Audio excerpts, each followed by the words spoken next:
తెలంగాణ రాష్ట్రంలో ఈ మధ్య కాలంలో చూసుకుంటే గురుకుల్ పాఠశాలలో విద్యార్థులు ప్రాణాలు ఎక్కువగా బలైపోతున్నాయి. దీనికి అసలు కారణం ఏంటి? ఒకరేమో ఫుడ్ పాయిజన్ అని చెప్తారు, ఇంకొకరేమో టీచర్స్ యొక్క నిర్లక్ష్యం అని చెప్తారు, ఇంకొకరేమో ఇంకొకటి ఏదో ఒకటి చెప్తారు. తెలంగాణ రాష్ట్రంలో కాంగ్రెస్ ప్రభుత్వం వచ్చిన తర్వాత చాలా మంది రాజకీయ విశ్లేషకులు ఈ ప్రభుత్వం పైన ఈ గురుకుల పాఠశాల గురించి అనేక విమర్శలు చేస్తా ఉన్నారు. నిన్న రిపబ్లిక్ డే రోజున జరిగిన ఏదైతే ఘటన ఉందో దాని గురించి కూడా చాలా మంది అనేక విమర్శలు చేశారు. అయితే ఆ విమర్శలకి ఖచ్చితంగా అర్థం ఉంది. అసలు ఏం జరిగింది అనే దాని గురించి మీకు క్లియర్ గా చెప్పే ప్రయత్నం చేస్తా. అయితే చాలా మంది ఈ ఏదైతే కామారెడ్డి బన్స్వాడ గురుకుల పాఠశాలలో జరిగిందో ఆ ఇన్సిడెంట్ గురించి రెండు రకాల స్టోరీలు చెప్తున్నారు, రెండు కథలు చెప్తున్నారు. అవేంటనేది నేను క్లియర్ గా ఎక్స్ప్లెయిన్ చేసే ప్రయత్నం చేస్తా. అయితే కామారెడ్డి జిల్లా బన్సువాడ ప్రాంతం బోర్లం క్యాంప్ గురుకుల్ ఎస్సీ గురుకుల్ పాఠశాల. అదే పాఠశాలలో చదువుతున్న 8వ తరగతి బాలిక, ఆమె పేరు సంగీత. ఆమెది మద్నూరు మండలం కొడిచెర్ల విలేజ్. ఇక్కడ హాస్టల్లో ఉంటూ ఆమె చదువుకుంటుంది. అయితే నిన్న రిపబ్లిక్ డే సందర్భంగా గ్రౌండ్ లో ఫంక్షన్ లాంటిది ఏర్పాటు చేశారు. కొన్ని చైర్స్ అన్ని కూడా బయట నుంచి తెప్పించారు. ఆటోలో నుంచి కొంతమంది విద్యార్థులందరూ కూడా ఆ చైర్స్ ని దింపుతున్నారు. సంగీత కూడా లాస్ట్ లో ఒక చైర్ ఉండిపోయిందంట. ఆ చైర్ ని తీసుకునే లోపు ఆటో డ్రైవర్ చూసుకోకుండా నిర్లక్ష్యం వహించి ఆటోని కదిలించాడు, ముందుకు తీసుకెళ్లాడు. అయితే ప్రమాదవశాత్తు ఆటో కింద ఈ సంగీత పడిపోయింది. వెంటనే ప్రాణాలు విడిచింది. అప్పటికే హాస్పిటల్ కి తీసుకొచ్చిన ఆమె ప్రాణాలు దక్కలేదంటూ కూడా చాలా మంది నిన్న ఒక కథనైతే అల్లారు. అది నిజంగా వాస్తవా కాదా అనేది అయితే మాత్రం నాకు క్లియర్ గా తెలీదు. ఎందుకంటే దాని మీద ఇంకా ఎంక్వైరీ జరుగుతుంది. ఏదైతే చెప్తున్నారో దాని గురించి మాత్రమే నేను చెప్పే ప్రయత్నం చేస్తున్నాను. హాస్పిటల్లో కూడా ఒక మహిళ అదే రకంగా ఆమె మాట్లాడుతూ చెప్పింది. నేను ఏదైతే చెప్పానో అదే చెప్పింది. ఆ క్లిప్ ని మేము యాడ్ చేయలేము, ఎందుకంటే ఆమె మాట్లాడుతున్నప్పుడు పక్కనే ఆ బాలిక యొక్క మృతదేహం ఉంది.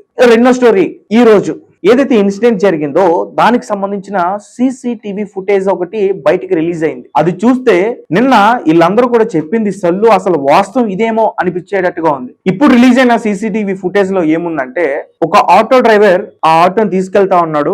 దారి మధ్యలో ఒక బాలిక ఆటోలో నుంచి దూకింది, పడిపోలేదు, దూకింది. కానీ ఆటోలో నుంచి పడిపోయిందని చెప్తున్నారు, కానీ ఆమె ఆటోలో నుంచి దూకింది. సరే, కొంచెం ముందుకు తీసుకెళ్లిన తర్వాత ఇంకొక బాలిక అదే ఆటోలో నుంచి ఎడం వైపుకు దూకింది. ముందేమో కుడి వైపుకు దూకింది ఒక బాలిక, తర్వాత ఎడం వైపుకి ఇంకొక బాలిక దూకింది. మరి ఆటో డ్రైవర్ ఒక బాలిక ప్రమాదవశాత్తు పడిపోయింది అనుకుంటే పక్కన వేరే వాళ్ళు ఉన్నారు, వాళ్ళు చెప్తే కనీసం ఆపాలి కదా. అయ్యో అన్న, ఆ బాలిక పడిపోయిందన్న, నా ఫ్రెండ్ పడిపోయిందని చెప్తే ఆపాలి కదా. మరి వాళ్ళు చెప్పలేదా, లేకపోతే ఆటో డ్రైవర్ యొక్క నిర్లక్ష్యమా? సరే, ముందుకెళ్ళిన తర్వాత లెఫ్ట్ సైడ్ లో మళ్ళీ ఇంకొక బాలిక పడిపోయింది. సరే, ఒక పక్క అంటే చూడలేదు, రెండో పక్క పడిపోయినప్పుడు కూడా ఎందుకు చూడలేదు? కనీసం మిర్రర్ లో కనిపిస్తుంది కదా. పడిపోయిన తర్వాత ఆ బాలిక అక్కడే స్పాట్ లో విలువెల్లాడుతున్న విజువల్ కనిపిస్తుంది. కానీ ఆటో ఆగిందా? ఆటో ఆగలే, అలా ముందుకు వెళ్ళిపోయింది. వాళ్ళిద్దరు నిజంగా ఎందుకు ఆటోలో నుంచి పడిపోయారు, లేదంటే ఆటోలో నుంచి ఎందుకు దూకేశారు? ఆటో డ్రైవర్ ఏమైనా వాళ్ళని భయపెట్టాడా, వేరే రకంగా వారితో ప్రవర్తించడానికి ప్రయత్నించాడా? అందుకే వాళ్ళిద్దరు కూడా అతని నుంచి తప్పించుకోవడం కోసం ఆ ఆటోలో నుంచి దూకేశారా? నిజంగా ఆటోలో నుంచే వాళ్ళు దూకేశారు. ఆ సీసీటీవీ ఫుటేజ్ లో వచ్చిన ఆ విజువల్ ని చూస్తుంటే నాకు అనిపిస్తుంది, నేను చెప్తున్నా, వాళ్ళ ఆటోలో నుంచి దూకి వాళ్ళ ప్రాణాలని కాపాడుకోవడానికి ప్రయత్నించారని అయితే మాత్రం నాకు అనిపిస్తుంది. ఎందుకంటే ముందుగా దూకిన ఆ బాలిక దూకేసిన తర్వాత ఆమె లేచి తర్వాత దూకిన ఆ బాలిక వద్దకు పరిగెట్టుకుంటూ వెళ్ళింది. ఆమెను సేవ్ చేయడానికి ప్రయత్నించారు. తర్వాత హాస్పిటల్ కి తీసుకెళ్లారు. హాస్పిటల్ కి తీసుకెళ్లిన తర్వాత ఒక స్టోరీని అయితే అల్లారు వాళ్ళు. రిపబ్లిక్ డే అని, ఒక ఫంక్షన్ అని, ఇంకోటి అని. అయితే ఆ పనులన్నీ కూడా చేపించింది ఎవరు అంటే అదే స్కూల్ కి సంబంధించి ప్రిన్సిపల్, అలాగే ఇన్ఛార్జ్ గా ఉన్న సునీత. కనీసం ఆమెకి సిగ్గు లేదా? విద్యార్థులు స్కూల్లో ఎందుకు వస్తారు? పనులు చేయడానికా, లేకపోతే చదువుకోవడానికా? వారితో ఇటువంటి పనులు అసలు చేయించొచ్చా? ఖచ్చితంగా ప్రభుత్వం, అలాగే పోలీస్ డిపార్ట్మెంట్, ఖచ్చితంగా ఎడ్యుకేషన్ డిపార్ట్మెంట్, వాళ్ళందరూ కూడా ఆమెకి బుద్ధి చెప్పాల్సిన పరిస్థితి ఖచ్చితంగా ఉంది. ఆమె బుద్ధి చెప్పాలి. సస్పెండ్ చేయడమే కాదు, ఆమెకి కఠినంగా శిక్ష కూడా వెయ్యాలి. ఎందుకంటే